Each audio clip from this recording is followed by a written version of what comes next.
Hello, boys and girls. Let's take a look at Metromile stock. This is a stock that I've been doing some swing trades with lately. I've been doing a big swing trade basically back when we were at $7, and I've been buying in basically at $8 here, doubled down or bought some more at 7 and doubled down. We got in the low sevens and even $6 range, I believe, here, and basically started selling in the a little bit higher than $10. Didn't sell on this massive spike here and sold more on the way down as well. However, I did keep 500 shares of this position, so keep that in mind.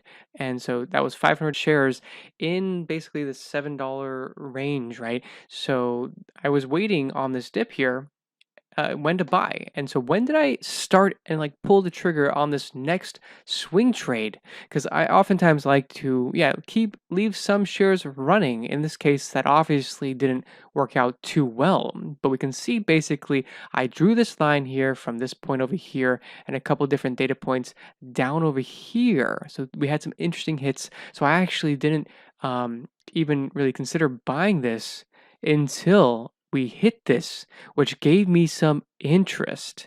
Now, when exactly did I start buying into this stock? So we can see down over here, I think we closed the day at around like $4.07 one day. Okay, right here, 820.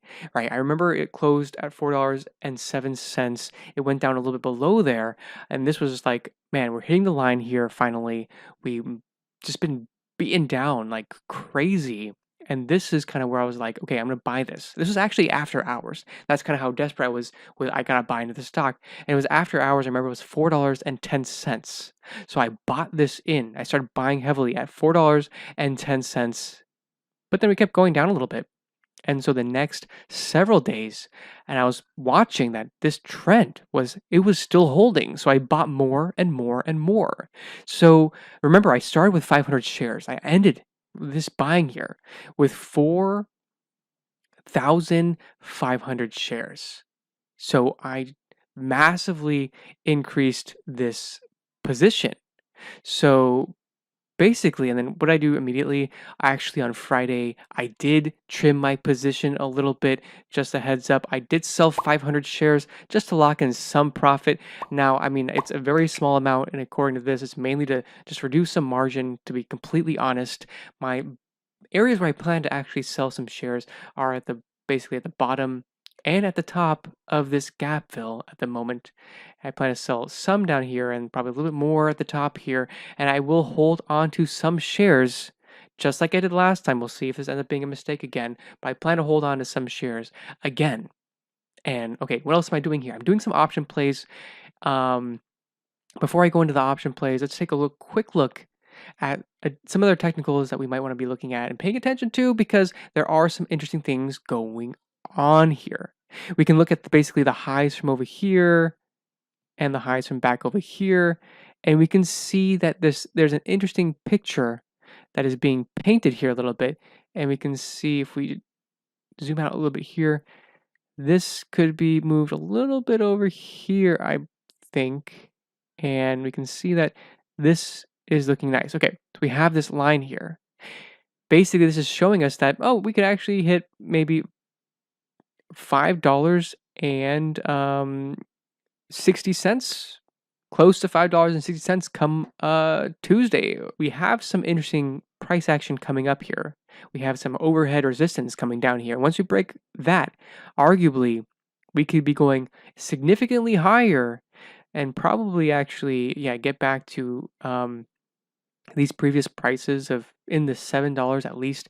That could be an interesting thing that we could see. Because we had basically clearly an overreaction to the downside, and now we are seeing an overreaction maybe to the upside.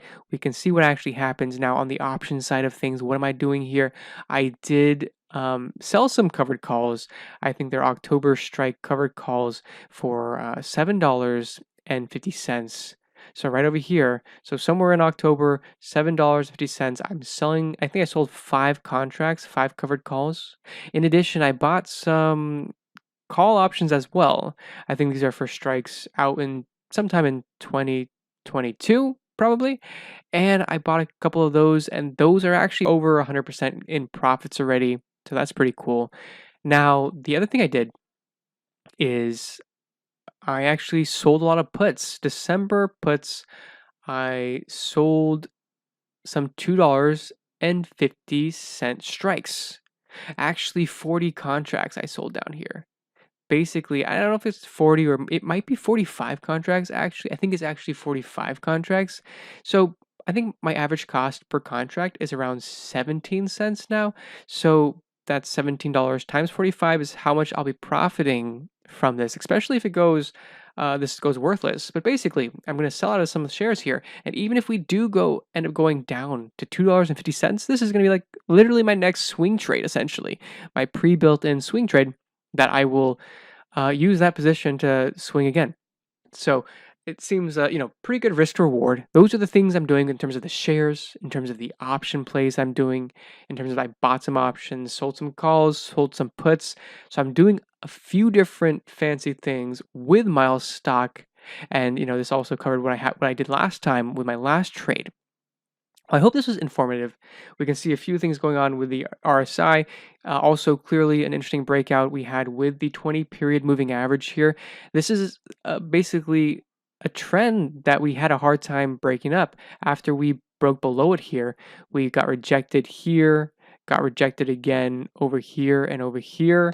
And finally, we tested the 20 period moving average on Thursday. And finally, on Friday, we broke above it, closed above it. And this is looking pretty strong, looking bullish. Volume is out of control. And anyway, this is what I'm doing with Metromile stock. This is not financial advice. This is just simply documenting the things that I'm doing, and hope you guys think this is interesting. Hope you guys gain some value from this content. If you haven't already, smash that like button, subscribe to this channel for more content like this, and I'll catch you guys in the next one.